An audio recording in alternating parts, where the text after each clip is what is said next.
Hi, everybody. Welcome to a new episode of Follow Your Passion. Let me introduce my guest. It's Genevieve Piturro. Genevieve was a successful television marketing executive until she dramatically changed the direction of her life. In 2001, a question of a 6-year-old girl changed her life forever, and she jumped off the corporate ladder. She founded the national nonprofit Pajama Program, and this year the program celebrates its 21st anniversary, having delivered more than 7 million magical gifts of new pajamas and new books to children through their 63 chapters across the US. She's now a professional speaker and purpose consultant, a best-selling author, and has made her appearance in numerous local and national media, such as CNN, Forbes, Oprah, The Wall Street Journal, and many more. Hi, Genevieve. Welcome. Thank you for this invitation. Yeah. So let's take it to 2001. This question of the 6-year-old that changed your life forever. Could you tell us about the situation and what that question was? Yes. I was in the corporate world for 12 years when I thought this crazy workaholic life, even though it was exciting, seemed empty. One afternoon I heard a question. I questioned myself, if this is the next 30 years of my life, is this enough? And I heard that deep in my soul, and I realized it was just a job. And I went to an emergency shelter because I thought I don't have children, and I think I'd like to fill my life a little bit with children. And I was single, and it wasn't really practical for me to find children anywhere else. Yeah. And I went to a shelter, and they were lovely and accommodating. Years ago, it wasn't the way it is now. You could ask to be invited in, and I went in with children's books, and I read to the children a couple of nights a week in different shelters. And when I saw one night how they were going to sleep, I just stared dumbfounded into the room, because it was a very bare room, like the shelter was pretty bare. The children were well cared for, and of course they were traumatized because the police or the social workers were bringing these children into this emergency shelter at all hours of the day and night. So they were huddled together, they were sleeping in their clothes, and they were clearly disoriented and afraid. And all I could think about was my mom giving us a bedtime that was filled with love and laughter and snacks and stories and pajamas. And these children were wearing clothes. So I asked if I could bring pajamas the next time, and I did. And while most of the children quietly took a pair of pajamas that I showed them that would fit them, there was a little girl who was so afraid of me, so afraid to take them. She was so quiet all night. Clearly something had happened to just paralyze her. And when I finally had a minute with her and her staff, and I had her touch the pajamas and see how soft they were, she asked me, "What are pajamas?"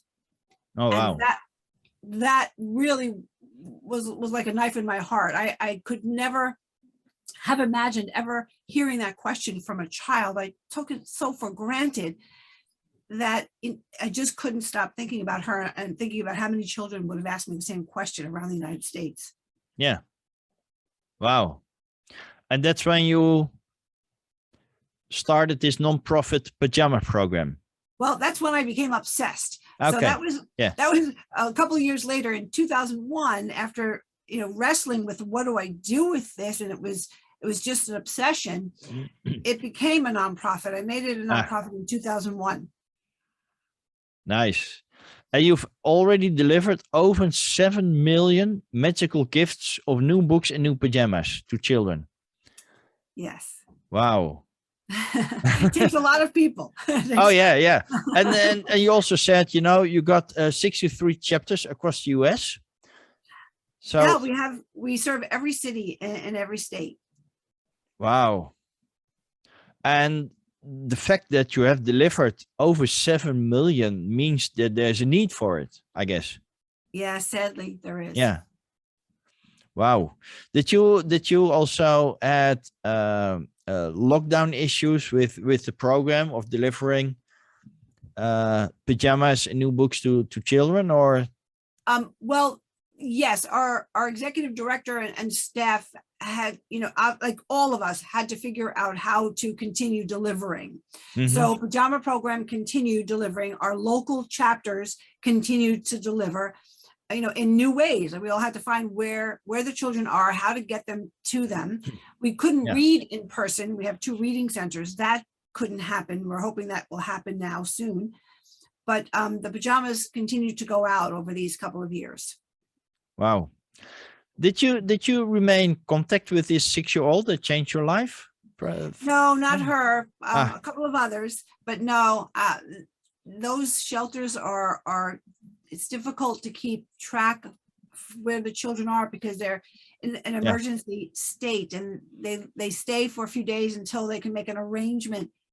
Okay. So, and I never thought then that I'd be doing this 22 years or talking to you, Yeah. and it didn't occur to me till months or a year later to start taking notes, and then I took my notes. Yeah. And could you tell us what happens to a child when he or she receives a pajama? Well, having witnessed it hundreds of times, I can tell you most of them are very excited. It's a gift, and they're all new pajamas and new books. So that's always a thrill for them to see a tag on it, or to open a book that's hard to open because they're the first one that's opening it. So that always brings tears to my eyes, and you see their smile, and it's a gift just for them. And it's joy. And a lot of times they put them on right away, no matter what time of day it is, no matter what they want to change, they want to put them on because they're new and they're Yeah. really Yeah. nice, And of course, there are times when children are afraid of strangers, don't know what to do. They're shy or afraid, like I said. And usually there's a staff or an adult with them that helps comfort them until they relax a little bit. So Yeah. sometimes, we're faced with that. I can totally imagine that, because those children has been traumatized by whatever event that happened in their life. Mhm. They've lost their biological parents is somehow, right, one way or the other. And yeah, Yeah, so there are different ways. Yes, there are yeah. different reasons that they are receiving our gifts and also being protected and cared for, even if they have a family member. It's not all going well. Yeah. Wow. So you must feel very grateful to be able to add this, even though it might be shiny in their life, but to bring this little piece of happiness into their lives. It's very rewarding, I guess. It is, and I'm so grateful. I'm so grateful that I met that little girl and could give her one gift. And I'm so grateful to the thousands of people around the United States who also were shocked by her question and felt that we can do this together. Because Yeah. otherwise I feel like I'd be Santa Claus, by myself with a sack on my back for all these years. So I'm so grateful to so many people. Yeah. Wow. Nice. And that book I'm seeing, that Purpose, Passion, and Pajamas, that's your best-selling book, I guess? That's my book. That's the story, ups and downs of everything I went through and the life and leadership lessons I learned over Yeah. these 20 some years. Nice. Could you share one example of both a high and a low that you've been through and that you added to your experience that you can help others with as well? Yes, I can. Let me see. I can share one that has both. As anyone who's changed careers or jumped into something that they knew nothing about, or wanted to do something and didn't tell anyone because they were afraid of being looked at as a fool, like I was leaving a very good career, but this calling, this passion, and I learned later the word is purpose, just kept calling me, and I just couldn't turn away from it. Yeah. But as I did, and I really, I was challenging myself, and I was really letting employers down, and I knew I'd have to quit, but I have nothing to live on. So I was struggling, and I started to doubt myself and doubt what effect pajamas and books for children at night could really have. Was I making a difference? And was I wasting my time? And what could I, one person, do? And what am I doing? How am I going to pay the bills? And I really was struggling with, these children need so much. What is a pair of pajamas in that mix? How much am I really helping? And I'm sacrificing so much, and I'm worried and sick over it.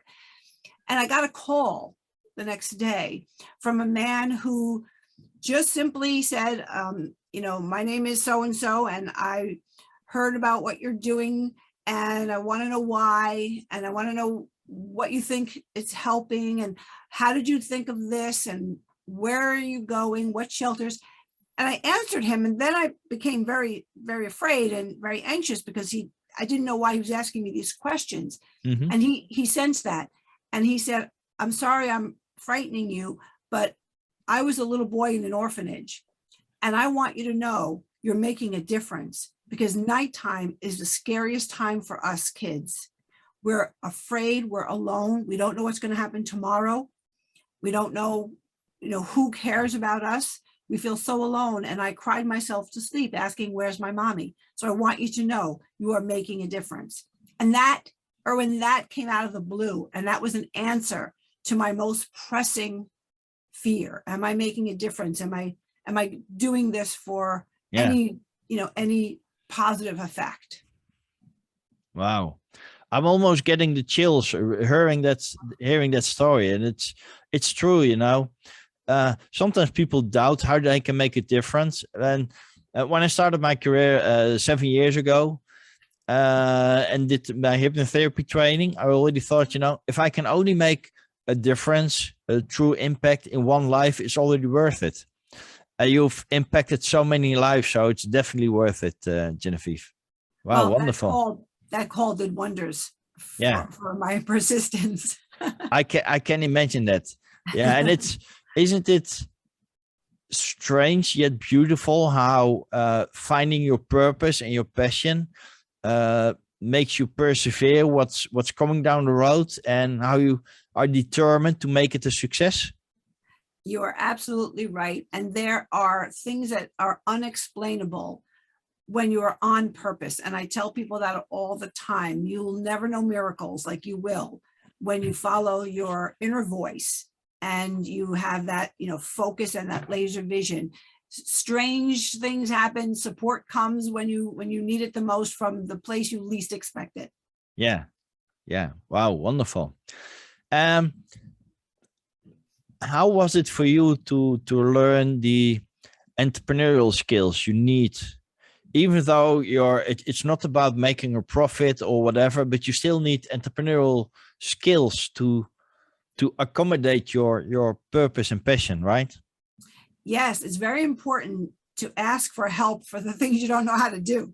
That was hard for me. And I think it's hard for a lot of people, and it's hard for a lot of entrepreneurs, because we have passion by the bucketfuls, right? We have so much passion, and we are so laser focused, and we think we can do everything. We think that but passion doesn't help you when you need an attorney or an accountant. It'll help you find the right ones, but it won't give you a degree. And if you need that special help, we need to just say, okay, I know what I know what I don't know, and I'm going to have to ask, and I'm going to have to not believe I'm dumb, and I'm not going to be embarrassed, even though we are, and I'm going to ask. And, you find people want to help all the time. I mean, it's rare that someone said, no, I'm not going to help you. I think it's rare, but it's so hard for us to start to ask.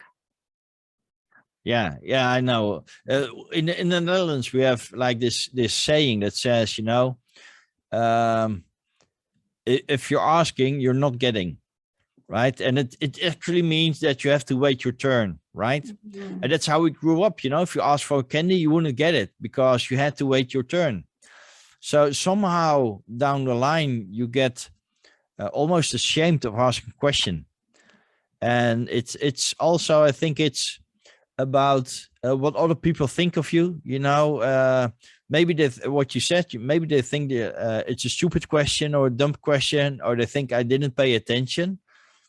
And that's the worst thought you could have, because when you attend a training and you don't understand something, just ask, because there are no such things as dumb questions. There are only dumb answers, I always say the only stupid question that exists is the one you didn't ask.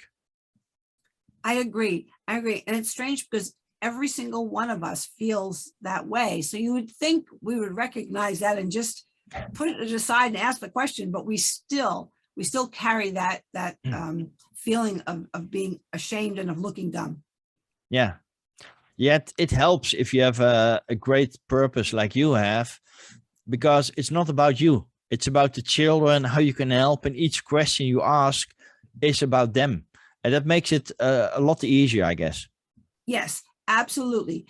You still have to get over that initial, but when question, should I ask? But once you do, you're right. You will see that the people that understand why you're doing what you're doing, especially if it's an emotional purpose, they feel it. And even if not everybody can help you, the right people will.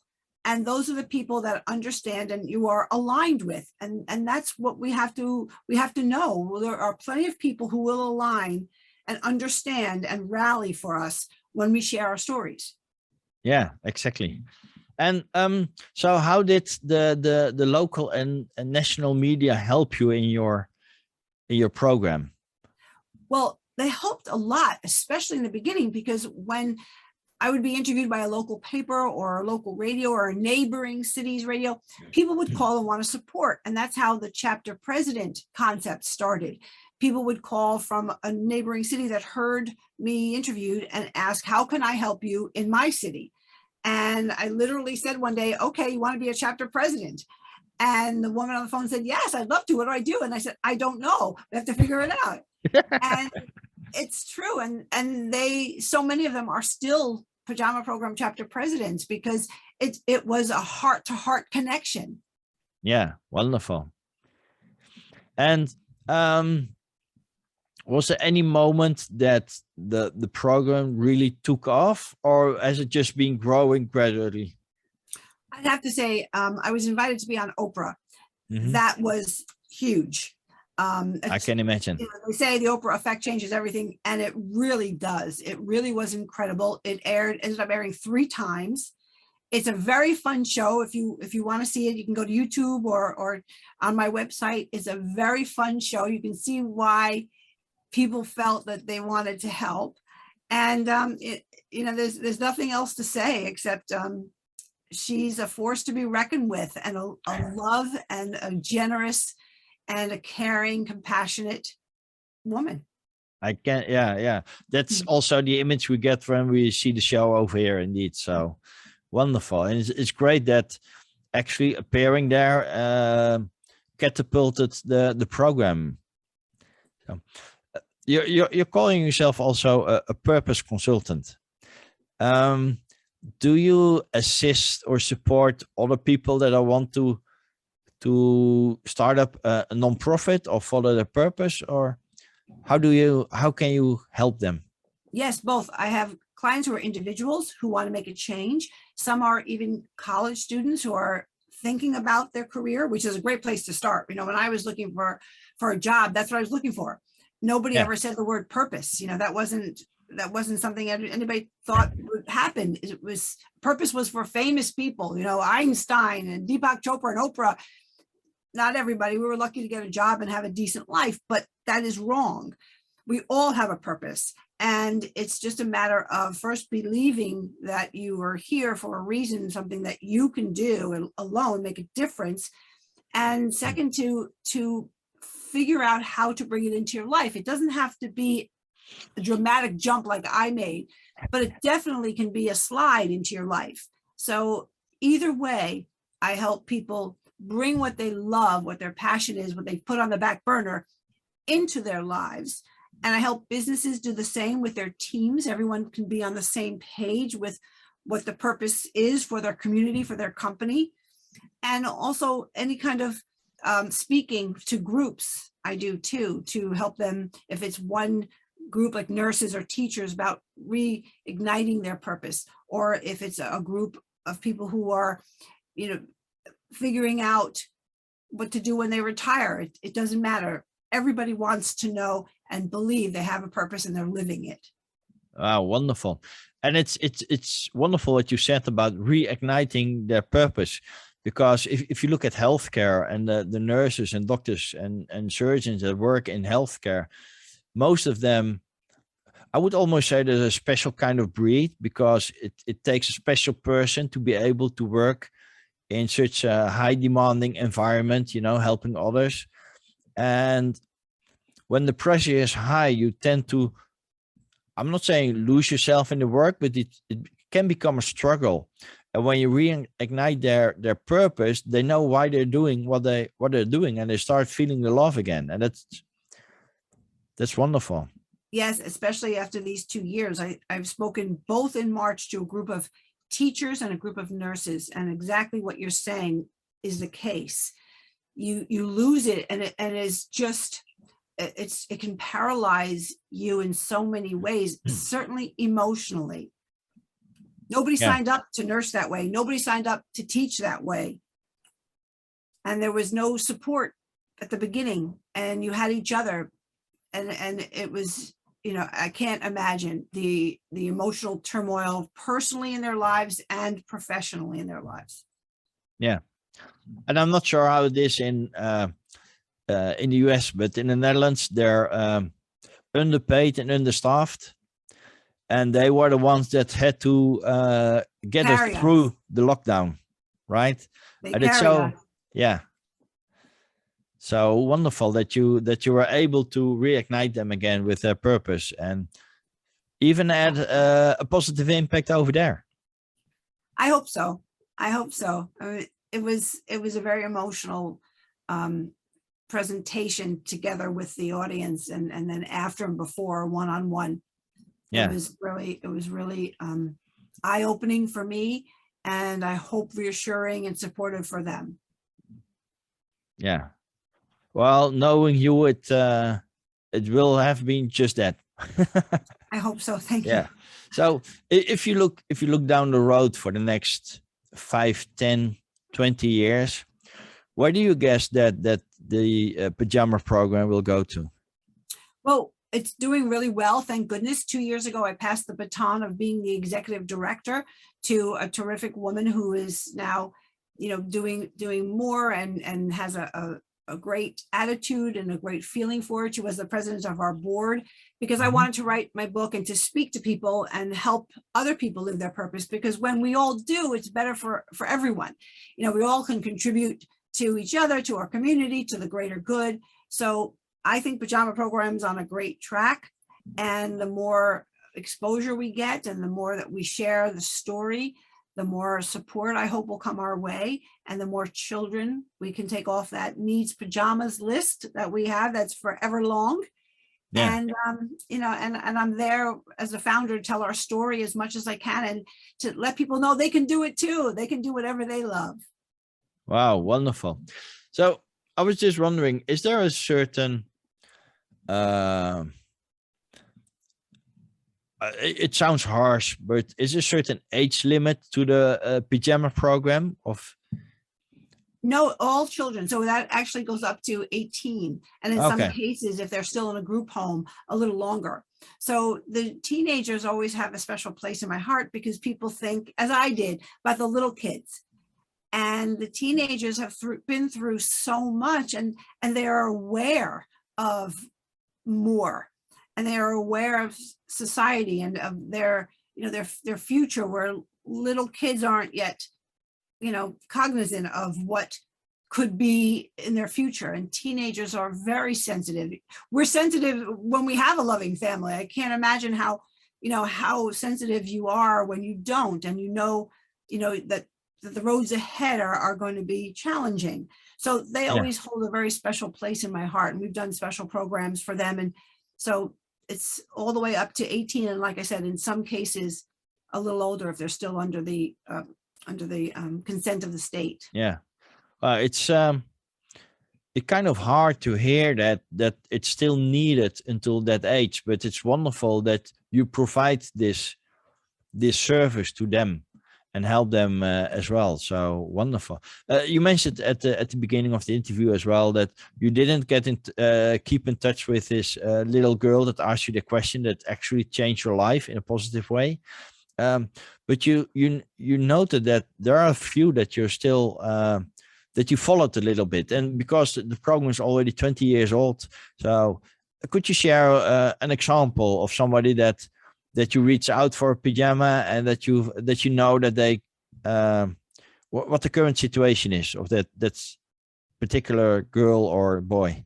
Yes, absolutely. There was a little girl who I went to visit where she was living, and she was living in a communal organization which was run by nuns in New York called Our Children, HOUR Children. Yeah, yeah. And their parents were either incarcerated or in rehab. And these nuns cared for the children. And then when the parents were allowed to reunite with them, they facilitated that. And in many cases, took in both the parent and the child and helped them come back together. So Mm-hmm. I went to visit this place often with pajamas and books, and there was a little girl, Teresa, and I have a picture. I gave her pajamas when she was 2, and I took a picture of her holding up her pajamas. So we stayed in touch. As she got older, her place was still a place I loved and went to. And then when we opened our reading center in New York, her group would come and I'd see her, and she got older and older. And she was very special because she was growing with us, and she was very good in school. And some of our board members said when she was in high school, let's put together a college fund for Teresa. And they did. And when we, Pajama Program, had our 15th anniversary event, I asked her, now she was 18 going to college, Mm-hmm. almost 18, if she would say a few words. Well, when I tell you, that little 2-year-old to that poised young lady on the stage addressing hundreds of people about her memories all her life of Pajama Program, of the pajamas and the books, and how she felt that led to her love of reading and staying in school and now wanting to go to college. She had the room in tears. It was amazing, you know. And of course I have pictures, and I showed the picture of her as a little girl, and it was just, I never wanted that day to end. I can imagine that, and it makes you feel humble as well that you were a part of her journey actually, and that you provided some positivity into her life that made her going to college as well. Well, maybe, but I can tell you she gave me a lot more than I think I gave her. Yeah, yeah, I totally agree with that. And but it's also um again, it validates that you made the right choice back then about following your purpose, you know, and having those wonderful moments with Teresa, like you said, you know, it makes it all worth it, right?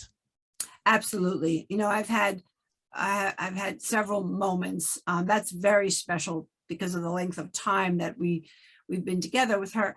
But there have been, you know, moments along the way that are both heartbreaking and heartwarming because of the situation that they're in, and because of how much they so desperately want to be loved and want a gift that's theirs. And just that moment of handing it to a child, not just me, our volunteers, our staff, we are, you know, I mean, I've had to hide because I have tears rolling down my eyes from a small gesture, and I don't want the children to be concerned or to see me.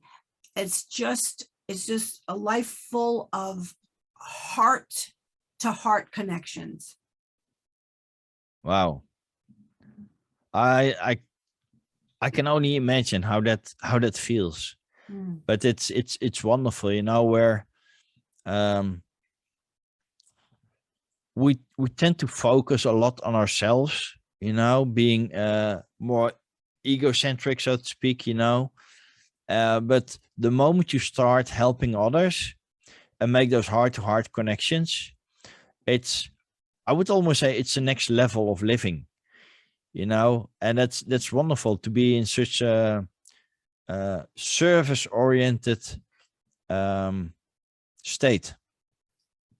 You know, I didn't know any of this, and it just unfolded daily. And that's why I had written about the lessons, both life and leadership lessons, because anybody could have done this, what I did. If you've lived a totally opposite life than you lived before. And it's even more exciting when you didn't know what to expect and it turned out this way. You know, Yeah. I pinch myself and I look around and I see and I hear from people in my life, and I just compare it to what I was doing before. And it's very different. And I thank God every day I listen to my inner voice. Yeah. Wonderful. So, can you even imagine how you were 22 years ago before you went on this wonderful journey you're on right now? I remember. Yeah. I remember the workaholic feeling. You know, I remember the excitement. It was very exciting for a young woman, you know, to be traveling with a corporate credit card, to have that life when all you knew was your goal was that, and you were nearing your goal. So that's all I knew. So to not know what the meaning and purpose of your life is, or that you even have potential to feel and realize that, it can be very exciting to have a life like I had. And it was. Yeah. But the moment that I sat on the floor the first night with those children in the shelter, I knew what I was feeling was different. People say grounded. I say heart connection. It was unlike any other, you know, hour I'd ever spent. The bond, and they didn't say anything. The children were quiet. You know, they didn't tell me who they were, why they were there. I couldn't be told that, but I just knew was like my soul was hungry for it. And I had this water right there that was feeding me. And I would never have known that. You know, I didn't know there was another way, but I was leading that exciting life. Yeah. Yeah. How did your does your close by family support you in your mission, I would almost say, or did you also get some reluctance on the way? Well, for a long time, I didn't tell anyone. Okay. Because what do I say? You know, I had a mortgage. I couldn't even get the words. I tried to think what I say. I'm thinking about leaving my job and giving pajamas to children all day, every day. That sounded ridiculous. Yeah. And I was a responsible woman, and I had responsibilities, and I was the oldest of 4 kids in my family. And, you know, my parents were proud that I was, you know, I was accomplished. I couldn't tell anyone. And then when I did, which was a long time, I rehearsed it, and I told a woman who was also a career woman, but not in my career, because I didn't want a chance she would tell someone. Yeah. She almost laughed at me. She said, "What? Why would you do that? How are you going to get paid? You can't make any money. What do you think you're doing giving them pajamas? You're not giving them a house. Why don't you do this on Saturdays?" And I said, "Well, that's why I'm not telling anyone." I had no answers. I don't know. I didn't know how I'd pay my bills, but I got myself up off the floor, you know, and I got brave enough. I met a great guy, and I said, I better tell him, because he's going to think we're going to have a 2-income relationship here. And I don't know what my income is going to be, if it's going to be anything. Yeah. And when I told him, he felt my heart, and he said, "Go for it." And so did my mother say the same thing. She said, "You'll figure it out. Just go for it." And I did. I finally said, okay, that's the trick. You get your cheerleaders before you get your naysayers. Yeah. And isn't it wonderful that it's such a hurdle to take, but once you have taken it, that the others are supportive to that, you know, and because I think they can feel the energy as well, and the passion when you talk about it, you know, it shows. Yes. And, you know, like I said before, not everybody is going to get it. Not everybody, but you don't need everybody. You know, you find the people that are part of, you know, your soul group, if you want to say. Yeah. And that's all you need. You just need those people to lift you up when somebody else looks at you like, you know, why would you do that? Yeah. Wonderful. So I think because it's such a passionate subject, we can talk for hours on this. Do you have maybe a last tip or a little piece of wisdom you would like to share with the audience? You know, I used to think, and this is one of my favorite lessons that I learned. I used to agree when people used to say, oh, look at the power of one. You know, I used to hear people's stories in career and personal, how they came through great adversity and changed things. The power of one's amazing. And when I started and Pajama Program was growing, people would say that to me. Oh, look, you're one person. Look what the power of one can do. I can tell you years later now, it is not the power of one that changes things. It's the power of one another that moves mountains and moves people. And that is the number one lesson that I want to share. I want to tell anyone who's listening and watching. None of us has power of one that can do anything worth what as a team we can do together. Yeah, wonderful. I think indeed that it needs a little adjustment. You know, the power of one, it only takes one person to start. But if you want to continue the journey, you need others in your surroundings to help you, to support you, to do the things you can't do it everything by yourself. Right. So wonderful. So if people want to know more about you or the Pajama Program or the other services you deliver, how can they reach out to you? Where they can find you? Sure. For me and reaching out to me, it's my website, GenevievePiturro.com. And my email is Gen at GenevievePiturro.com. And for Pajama Program, it's pajamaprogram.org. I could have thought it myself. Wonderful. That shouldn't be so hard to remember. I want to thank you, Genevieve, for being my guest today. It's a wonderful purpose you have found, and you're doing amazing work with it. I wish you all the best, and let's keep in touch. I'd love it. And thank you for letting me share my story.